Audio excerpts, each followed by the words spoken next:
everyone, welcome back to another Beast Wars review. I know this is pretty quick after the first one, but I do want to make these videos. Last time we reviewed Toro, a good figure, or maybe even a great figure, but was ruined by the really bad gimmick. But, will we get a better figure this time? This time we're looking at buzzclaw.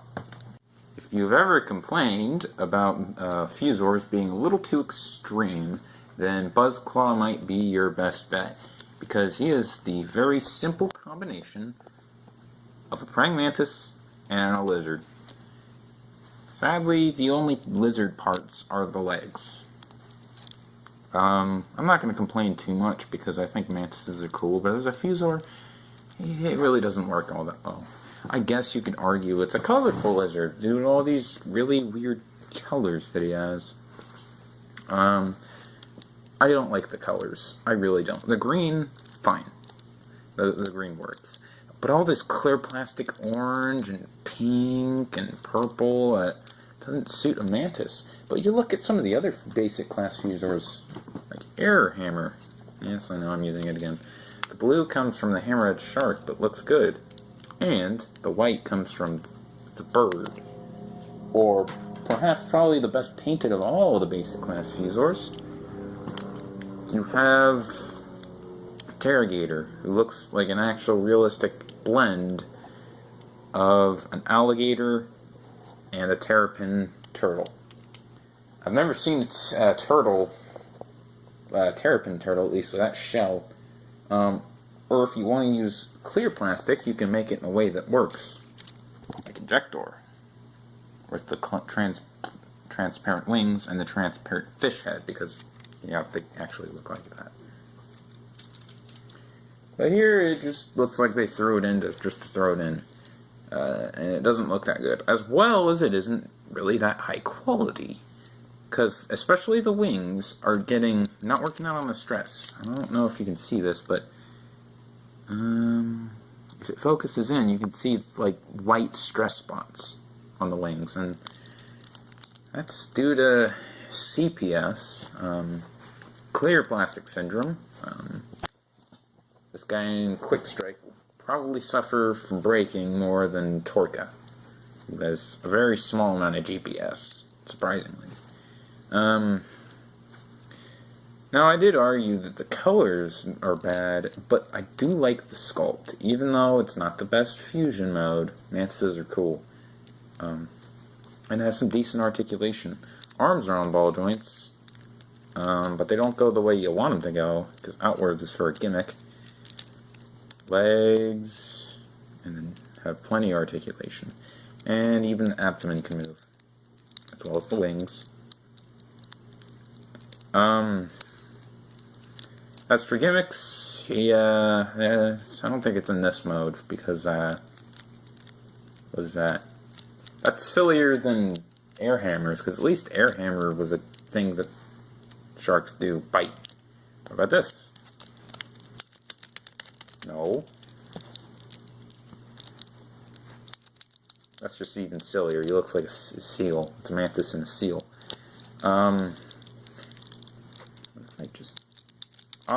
There we go. Now he's actually slashing. Okay, so that's obvious. This isn't for this mode. But I do want, before we transform, I do want to say I really do like the arms, because you can get some really funny poses.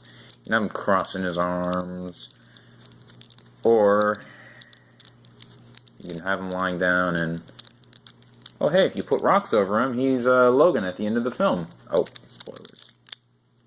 Nah, it's on DVD. If you didn't watch it, that's kind of your fault. But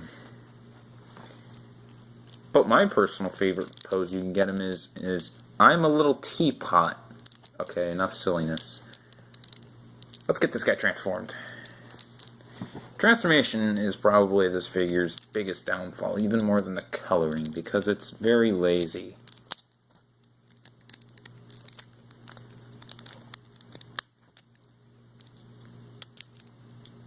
Okay, now he's in robot mode. Okay, let's actually transform him. Very, very simple. Just push this down to form the chest. Do a Dinobot on him.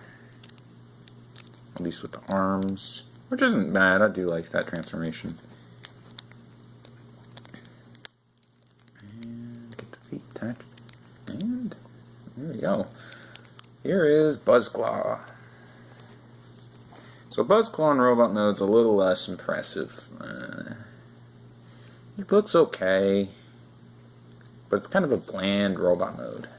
The head, although is somewhat cool, it kind of looks like a minor Megatron. It's just kind of bland. I do suppose you could use these for claw weapons, but the one thing that this guy makes up for it is accessories. This can be used as a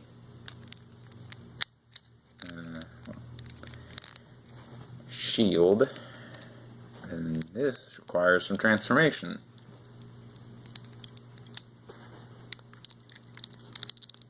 Now he has a grappling. Plug it in. There you go, now he has a grappling thing. And it looks cool, but one problem. This figure does not stand. His heels are really thin. This is extremely top heavy. You cannot get this guy to stand up. Well, on a smooth surface like this, that's not going to happen with any of my figures. But even on a flat surface, it will not work. But if you don't like that, that's fine.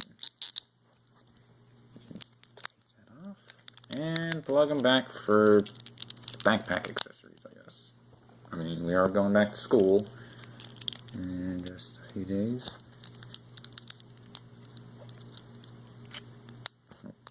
Okay. Most important part, plug this down. And honestly, oh, got it the wrong way.